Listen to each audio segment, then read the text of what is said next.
আসসালামু আলাইকুম। কোনো কিছুর উপর পাওয়ারটা শূন্য যদি হয় তাহলে তার মান 1 কেন? আমরা তার লজিক্যাল প্রমাণগুলো আজকে আমি তুলে ধরবো ইনশাআল্লাহ।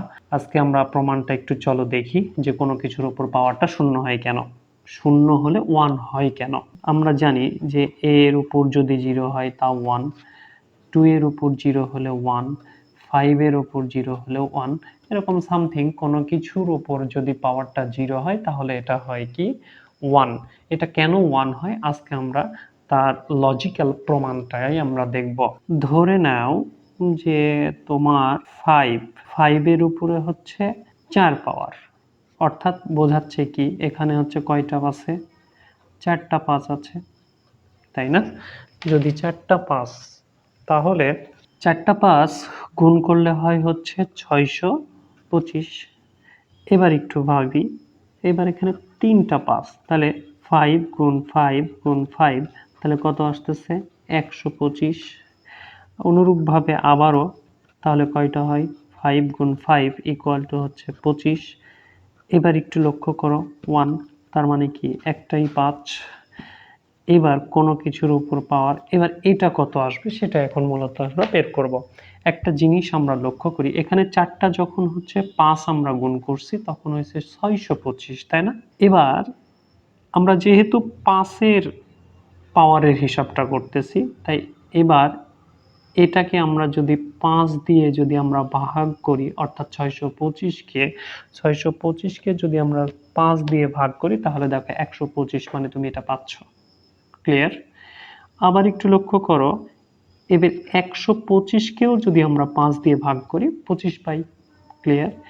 এবার এই 25কে যদি আমরা 5 দিয়ে ভাগ করি তাহলে কত আসতেছে, 5 পাচ্ছি।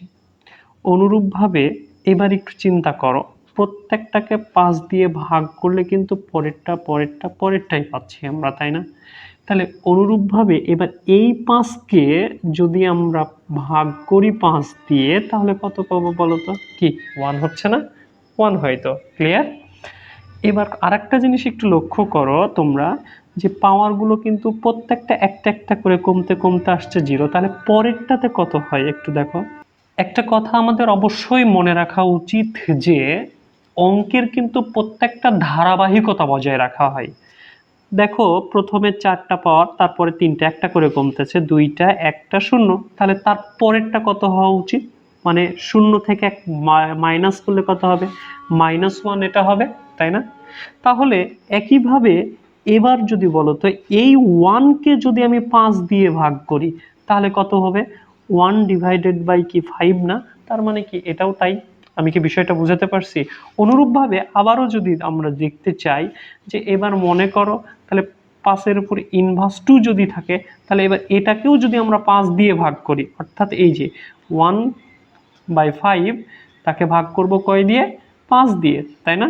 তাহলে এবার কি হয়, আসলে ভাগটা থাকলে কি করি আমরা? গুণ করি, গুণ করে কি উল্টাই দিই, অর্থাৎ এর নিচে 1 আছে, 1/5, তাহলে কি আসতেছে 1/25, তার মানে কি 5 ইকুয়াল টু হচ্ছে 1/25। আসলে অঙ্কের প্রত্যেকটা ধারাবাহিকতার নিয়ম কিন্তু মেনে চলে, এজন্যই হচ্ছে অঙ্ক কিন্তু খুবই মজার, তাই না? এইভাবে আমরা নিয়মতান্ত্রিক উপায়ে করলে আমাদের কাছে অঙ্কগুলো সবই সহজ হয়ে যাবে, কোনো কঠিন কিছুই নাই। এটা থেকে আমরা আরো একটা সহজ উপায়ে তার আমরা কিন্তু প্রমাণ করে দেখাইতে পারি।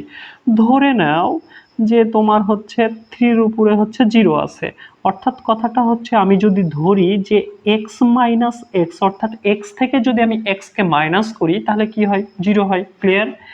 একটা সূত্র আমরা সূচক এবং লগারিদমের আমরা নিয়ম জানি যে কোনো কিছুর পাওয়ারটা যদি যোগ অবস্থায় থাকে তাহলে সেটা কি হয়? গুণ হয়। ক্লিয়ার? এবং পাওয়ারটা যদি বিয়োগ হয় তাহলে কি হয়? ভাগ হয়। তাহলে জিনিসটা কি হচ্ছে দেখো তো, x ডিভাইডেড বাই হচ্ছে 3 টু দি পাওয়ার x, তাহলে এটা কেটে গেলে কি 1 হচ্ছে না? তা থেকে খুব সহজেই প্রমাণ করা যায় যে কোনো কিছুর ওপর পাওয়ারটা 0 হলে তার মান অবশ্যই 1 হবে। দেখো কত সহজ, তাই না? এভাবেই কিন্তু অঙ্কে খুব সহজ জিনিসগুলোকে আমরা গ্রহণ করে অঙ্ককে খুব সহজ করে তুলতে পারি, আর খুবই সহজেই আমরা বুঝতে পারি। আমরা অঙ্ককে কঠিনভাবে না নেওয়াটাই ভালো। অঙ্ক অনেক সহজ, ভালো থাকো, সুস্থ থাকো। আল্লাহ হাফেজ।